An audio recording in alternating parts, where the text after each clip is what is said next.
All right, let's journey back in time, way back, to a world of pharaohs, incredible pyramids, and one single river that literally created an empire from sand, ancient Egypt. Let's dig in and figure out how they did it. I mean, that's the real question, right?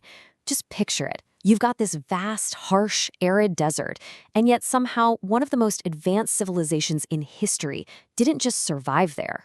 It thrived for thousands of years.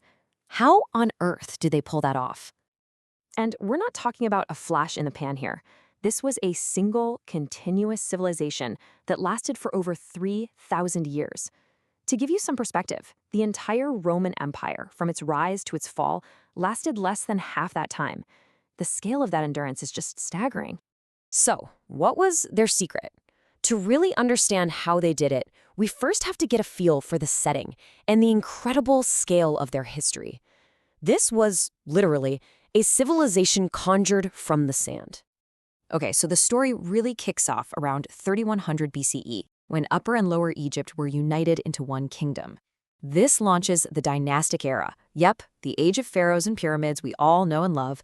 And get this, it stretches all the way to 332 BCE when Alexander the Great shows up. That's almost 3 millennia of remarkably stable history. So what was the secret sauce? What was the one ingredient that made all of this possible? Well, it wasn't some genius king or a groundbreaking new technology. It was something much more fundamental.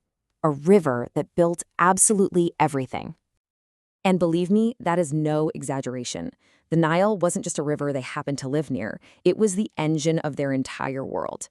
Take away the Nile and ancient Egypt, well, it just doesn't exist. You see, the Nile gave them these incredible gifts. First, there was the annual flood, what they called the inundation. Every single year, like clockwork, the river would overflow, and when the waters receded, they'd leave behind this layer of super rich, fertile black soil. It guaranteed them a massive food surplus. And on top of that, the river itself was basically their interstate highway system, connecting the whole kingdom for trade, communication, and moving troops. And this right here, this shows you just how much of a game changer the Nile was. Without it, you're just trying to survive in the desert. But with it, you get prosperity. You have so much food and stability that you can stop worrying about just staying alive and you can start dreaming bigger. You can focus on, building a state, creating mind-blowing art, and constructing monuments that will last forever. So all that physical stability that came from the Nile, that became the bedrock for their social and spiritual world. It gave them the breathing room to build a really complex society, creating a clear order for everyone, from the gods down to mortals. So if you look at their society, it was this really strict pyramid. Right at the very top, you had the pharaoh, who wasn't just a king. He was seen as a living god on earth. Below him were the nobles and priests running the show. Then you had your skilled middle class, the artists, writers, and traders. And then, at the very bottom, holding the whole thing up, was the massive base of peasants and laborers, the people actually farming the land and building the monuments. So what was the glue holding this whole thing together?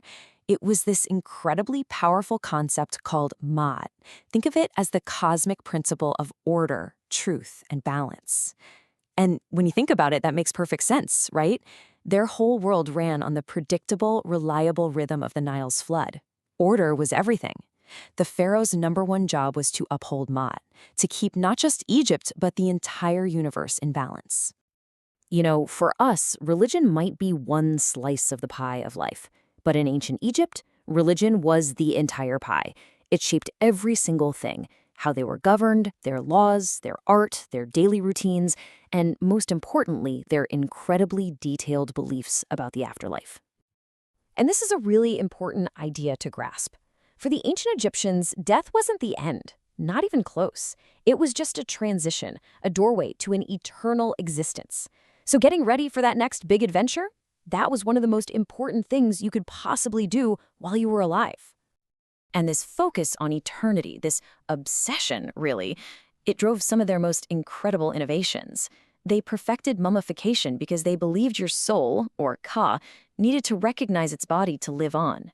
They engineered these massive tombs, like the pyramids, to be eternal homes, safe forever. And they even wrote guidebooks, like the famous Book of the Dead, to help the soul navigate the dangers of the underworld. So this unique blend of mastering the here and now to prepare for the forever, that's what created their unbelievable, everlasting legacy of brilliant innovations and powerful ideas. I mean, just look at what they accomplished on Earth. It's astounding. They developed hieroglyphics for everything from religious texts to keeping tax records. They used advanced mathematics to engineer the pyramids with stunning precision. They practiced surprisingly advanced medicine, all based on just watching and learning. And they wrapped it all up in this iconic artistic style that is still recognizable thousands of years later. But this quote right here, I think it really gets to the heart of it all. All their amazing achievements were driven by these deep spiritual concerns. They weren't just stacking stones, they were building for eternity, for a purpose that was, to them, as big as the cosmos itself. So when you boil it all down, their legacy is really this two-sided coin. On one side, you have pure human ingenuity, mastering a tough environment with incredible engineering and writing. And on the other, it's this profound spiritual journey, a search for meaning, for cosmic order, and for humanity's place in the universe. It's that blend that makes them so fascinating. Look, the pyramids, the temples, they're absolutely mind-blowing. No question. But maybe their greatest legacy isn't the stone they left behind, but the questions they dared to ask about life and death and what it all means. And that really leaves us with one final huge question to think about.